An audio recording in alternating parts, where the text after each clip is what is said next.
All right, ladies and gentlemen, you are going to open up your social studies book to 156, and you are going to read all the way to 160, and then you're going to do a crossword based on what you read. I'm going to read it to you if you want, but you are required to follow along. Make sure you are reading along with me, because there will be things that come up, and you'll want to know where they are. So you'll notice on this page 156 that you have vocabulary words along the side that be highlighted in the book. So let's go ahead and get started. Here's our timeline at the top. Oh, by the way, if you don't want me to read it to you, that's fine. You can just go ahead and read it on your own. But then you are required to do the crossword when you're done. So here's the timeline, 1750 to 1775. In that time, we had unrest in the British colonies from 1764 to 1770. Un is a root that means not, or a prefix, not resting, so there's a lot of problems. The cost of the French and Indian War left Britain in debt. Britain wanted the colonies to help pay for the war. However, many New Yorkers believed they had already paid their share of the costs with supplies and soldiers. The British government disagreed. Parliament, Britain's legislature, began to pass new taxes and other laws for the colonies. To many colonists, these new laws seemed unfair. They believed their colonial assemblies should set taxes. So they thought they should set their own taxes, not Britain, who is across the ocean. Taxes in the colonies. New York, like the other colonies, was ruled by two levels of government. The king and parliament ruled all of the 13 colonies from Britain. Each colony also had its own governor and assembly. The king usually chose the colony's governor, landowners, and other wealthy colonists elected the members of the assembly to make laws for the colony. So it's kind of a shared piece. Here we've got a picture of King George III, and it says Parliament did not think the colonies had the right to print their own money below. So the colonies were trying to print their own money, but King George disagreed. Let's go ahead and go to page 157. All laws passed by the Assembly had to be approved by the governor. In New York, the governor and the Assembly had different ideas about how the colony should be run. Members of the Assembly felt it was their right to pass laws and set taxes for the people of New York. The governor, however, believed that only Parliament and the king had those powers. After the French and Indian War, Parliament passed even more laws for the colonies. The Currency Act kept the colonies from printing their own money. The Quartering Act said that colonists had to provide British troops with food and housing. Parliament also passed more laws to control exports, or goods sent from one country to another. We know port means to carry, export is to send out. It also passed new laws to control imports, carry, in, or goods brought into one country from another. See how roots help you? Many New Yorkers were merchants, so these laws directly affected them. One of the most hated laws was the Stamp Act, which we've talked about. It taxed many kinds of legal documents, as well as pamphlets, calendars, newspapers, and advertisements. It even taxed playing cards.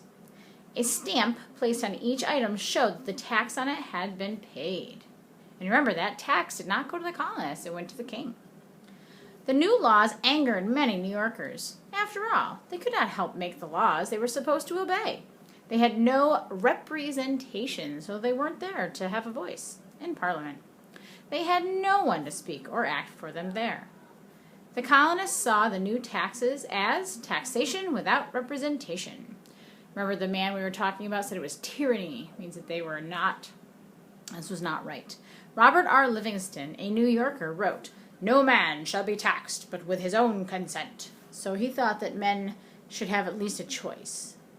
In 1765, delegates from New York and 8 other colonies met in New York City. This meeting was called the Stamp Act Congress. The delegates decided to ask people in all the colonies to refuse to buy any stamped item. Remember, that's called a boycott. New Yorkers were quick to protest the Quartering Act because there were more British soldiers in New York than in any other colony. So in New York, we had these British soldiers who were coming in and really causing havoc. That was called the Quartering Act, where you had to house them. Here is Robert R. Livingston. Go ahead and turn the page. Excuse me. So the next page we're on is 158. And we're looking at New Yorkers Speak Out. So this is our heading. which just gives us kind of an idea as to what we're going to be seeing. Soon after the Stamp Act, Congress ended. Soon after the Stamp Act, Congress ended, about 200 New York City merchants began a boycott of British goods. A boycott is a refusal to buy goods in order to force the seller to change a rule. Most of New York's businesses stopped selling British goods. Merchants in other colonies soon joined the boycott, which we talked about in class. The colonists who acted against Britain's new laws called themselves patriots. They believed that the colonists had to take a stand against Parliament. Many patriots supported the boycott by making their own goods instead of buying them. Some spun wool to make thread, others wove the thread into cloth. Still, others made the cloth into shirts, pants, and dresses. Many wealthy New Yorkers stopped wearing British clothes and bought the homemade clothing. As another way to protest the Stamp Act, some patriots burned the stamps before they could be put on items. In New York City, a group of patriots formed a club called the Sons of Liberty, and another word for freedom. We've heard about them with the Boston Tea Party. The Sons of Liberty protested against the Stamp Act by making speeches and by marching with signs in the city streets. They organized attacks against stamp collectors. Let's go ahead and look at this real quick. It says, since patriots destroyed most Stamp Act stamps, few New Yorkers ever saw stamps like these. So these are the stamps that were put on the items. The British government needed to end the protest against the Stamp Act. The boycott was hurting businesses in Britain. In March 1766, Parliament voted to repeal, or cancel, that's what repeal means, the Stamp Act. New York's colonists celebrated by setting off fireworks and ringing church bells. Down here we have a picture. New York's Sons of Liberties held protests like this one on the left, and this leather box below was used to hold stamps. Let's go to page 159. This is Alexander McDougall. We'll read about him when we finish this heading. Not all colonists supported the Patriots' actions. Many colonists, known as loyalists, if you're loyal, you stick to the person, remained loyal to the king. Families were often torn apart as people chose to take either the Patriot side or the Loyalist side. Still, other colonists did not support either side. They remained neutral. So let's read about Alexander McDougall, 1731 to 1786. Looks like he was 55 years old when he died. That's not very old. Back then it is, though.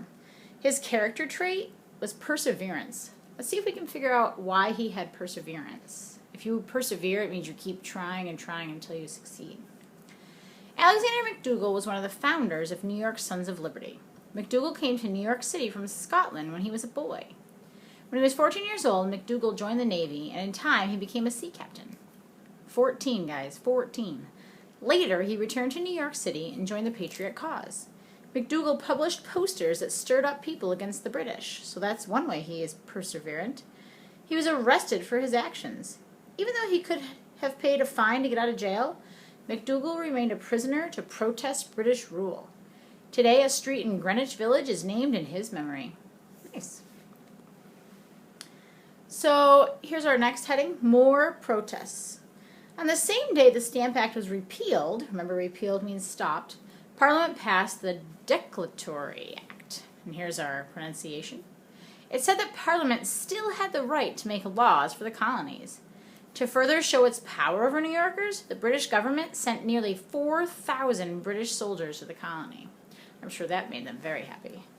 So here's our picture, and our caption says, New York's Daughters of Liberty, instead of Sons of Liberty, were groups of women who helped support the Patriot cause by making homemade clothing and other goods.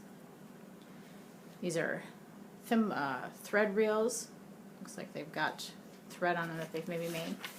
Last page, 160.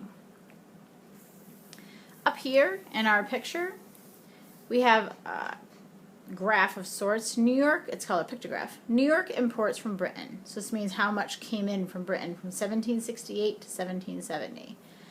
So here in 1768, 3 barrels equals 50,000 pounds. So it's 50, 100, 150, 200, 250, 300, 350, 400, 450, and then this is half of 50, which is 25. So 475,000 pounds in this year. But look at how much in this year. It's only about maybe 70,000 pounds. This is the boycott time. This is when they stopped allowing things to come in. So that's what really upset Britain. The value of British goods was counted in pounds. The pound is a unit of British money. New York banks, above, used pounds in their business. So this is a pound instead of dollars. Last part. In 1767, Parliament also passed the Townshend Acts, which taxed many goods that New York imported from Britain. New York merchants protested by once again boycotting British goods. Look at nothing here. They barely brought anything in. In 1770, Parliament repealed the Townshend Acts. So look at 1770, now there are British goods again. So by Parliament changing the plan again and saying, never mind, we're not going to tax, the colonists agreed to welcome their stuff in. This time, New Yorkers did not have much to celebrate. The boycott had hurt New York's economy. It forced businesses to close, and many colonists lost their jobs. After the Townshend Acts were repealed, New Yorkers ended their boycott. The Sons of Liberty, however, continued to protest British laws that they thought were unfair.